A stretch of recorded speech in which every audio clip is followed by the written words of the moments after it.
gave me specific things we should do in the video. Right from the start to the finish, everything about this episode could have been deleted and it wouldn't change anything. She spit on you. I should slap you, I should choke you.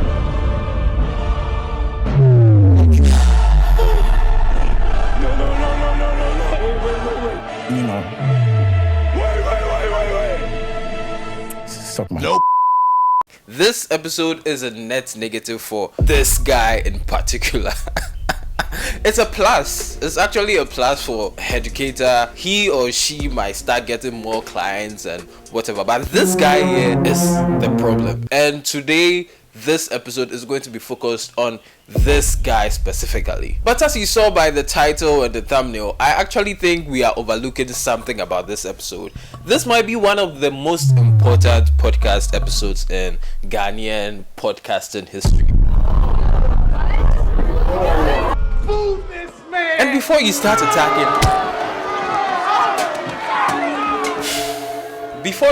attacking, just give me a chance to explain. I know the sentiment online, I've seen them. People are saying this shouldn't exist, which I agree with, it shouldn't exist. It seems like a desperate attempt for attention from the production to the guests. But all in all, I think there's an important gem we are all overlooking. You see, this episode is like one of those stories your parents will tell you before going to the university or high school. The night before you leave or the dawn you leave to school, your parents invite you to their room and they might tell you a story about someone who went to the university and got in the company of bad friends and eventually went crazy or died. And at the end they might give you an advice which goes like this. Kwesi okono bompaye men dinda fu boni echi. Kosia die na bompaye manyame enye wa downfall. But after watching this episode, I think parents should change their method. They should change their whole flow. Instead of giving just that standard advice, they should let their kids watch this. Right? I'm going to be serious here. It was 28 December, my sugar mommy reached out to me. And she said, Hayford, I have a fetish for transgender women.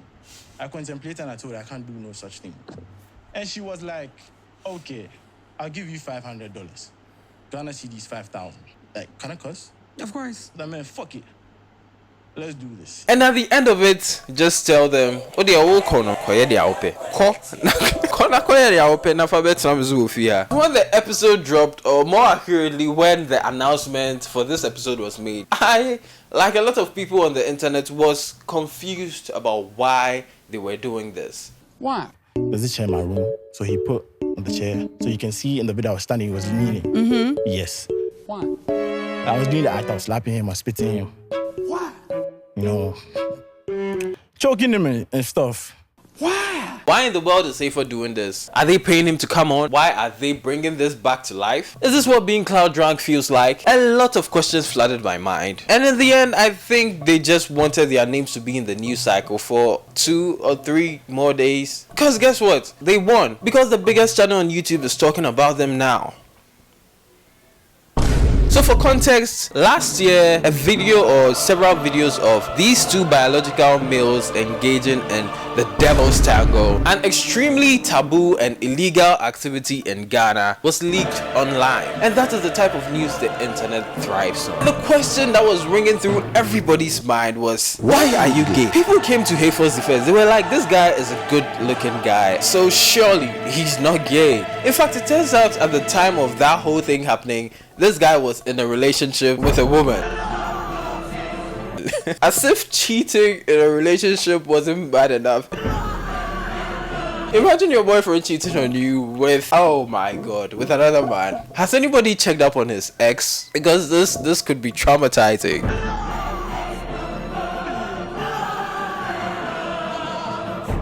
Moving on. So there were a lot of questions on everybody's mind. Why did this guy do this? Why was he so enthused about what he was doing? And ladies and gentlemen, after many months and many moons, they have finally given us the answers we never asked for. So guys, let's talk about it. But before we do that, you already know I have to do this. My name is Francis and I make videos about topics, events, and ideas that are interesting. So if you enjoyed this video, please remember to like the video and subscribe to the channel. It really helps me out. Yeah.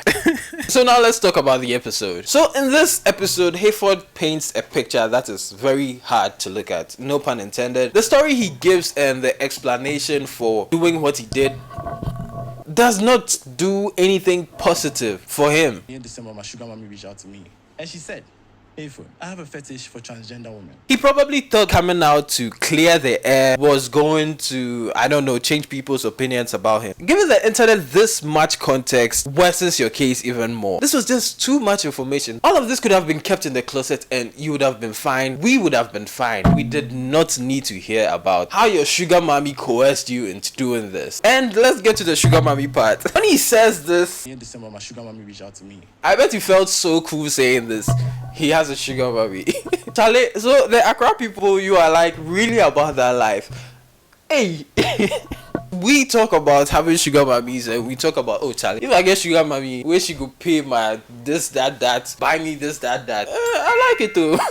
But you guys actually move to these people, or however these things happen, you end up involving yourself in these acts. And from how casually he says it seems like it's something he's like proud of. Me, I was at KNUST, maybe it's a culture over there too, but I never got to find out. So if you got a sugar mommy in KNUST, let me know in the comments. Crazy. So that was the first thing to tip me off about Hayford, because if you're willing to do what you are doing with an older woman, which I agree isn't as bad as what happened between he and Headucator, but right. So Hayford goes on to tell us his story. So he claims a woman called him and it probably went something like this. Hey baby boy, how are you doing? I'm good, just here chilling with the boys, you know how we do it. What's up? You want me to come over and, you know, rock your world? Oh, you're so bad. But no, actually, not today.